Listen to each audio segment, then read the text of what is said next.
YouTube, what is going on again, guys? I know it's been a little while since I posted, about a week. I had to go to the field for my job. So I want to show you guys what I was up to today. I actually painted the valve covers for the VH45DE and they turned out awesome. This is actually my first time ever actually, well, taking my time. So I think that they look fucking great. So we're probably going to end up doing a white engine bay, and I think that the blue valve covers is really going to complement the, well, the rest of the car. I'm not exactly sure what we're going to paint the car yet. More than likely, I really wanted to do red.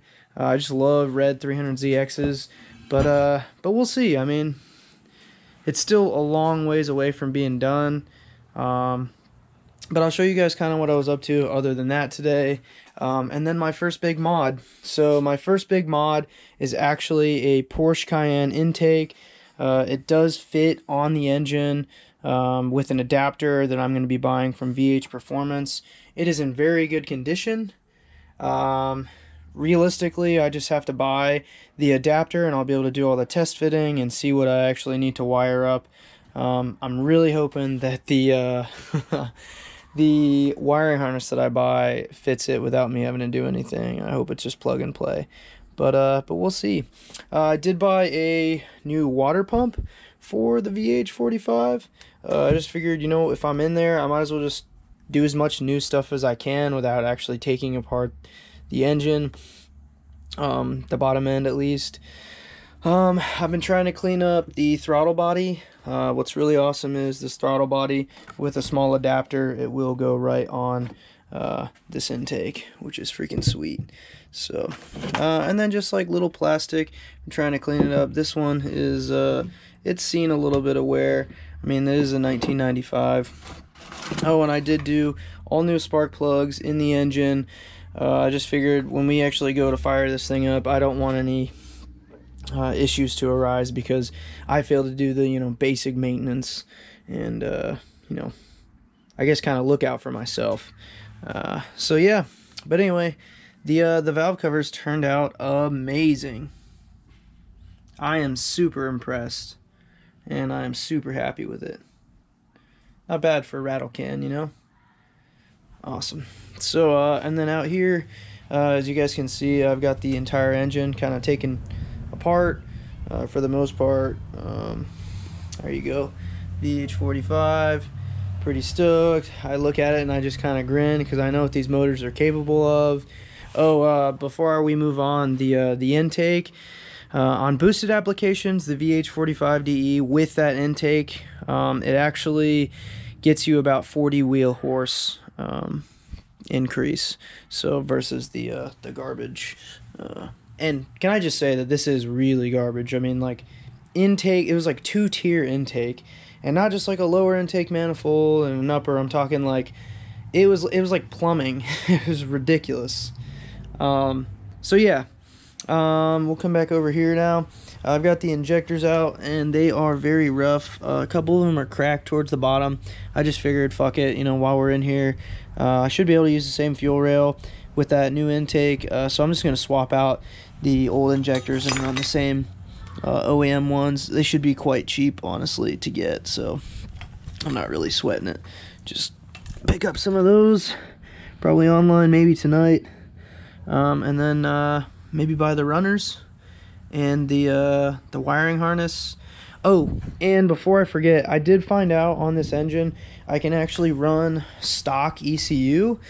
So I don't need to run Haltech. I don't need to have any sort of custom ECU. I'm not trying to push this car to like some exponential limit. The only thing that would cause me to need to run that other ECU is in the event that I can't use that intake with that ECU. Then obviously I would probably upgrade it and change it. But then again, it's just the intake. So as long as the throttle body's on there, you know, and the throttle position sensor and all that hooks up fine, and the maths are good, then I don't foresee it becoming an issue. So anyways, I did take the valve covers off to paint them, and the cams look really good. I mean, I can't explain why it looks so good, other than it might be a low mileage motor, but there's really no way to tell. There's no scoring, there's no marks, there's no nicks. I don't foresee, you know, any issues arising with this motor, other than maybe, you know, the maintenance on the timing chain, which I will not be actually doing. We're gonna, I guess, kind of skip that whole ordeal. We want to make sure the engine runs and it runs good before we end up having to tear it back apart and do that. I just don't want to spend a ton of money and time on something that, you know, we're not entirely sure that's 100%, because who knows, we could fire it up and have, you know, rod knock after a day of driving it, you know.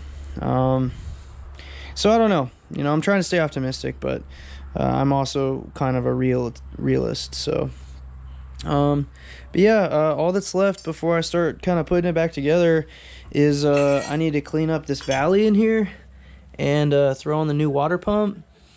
And that's really it. I do have to buy some RTV so I can kind of seal up some of these again.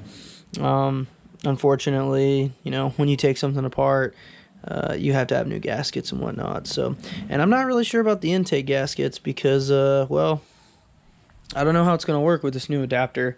It might just use the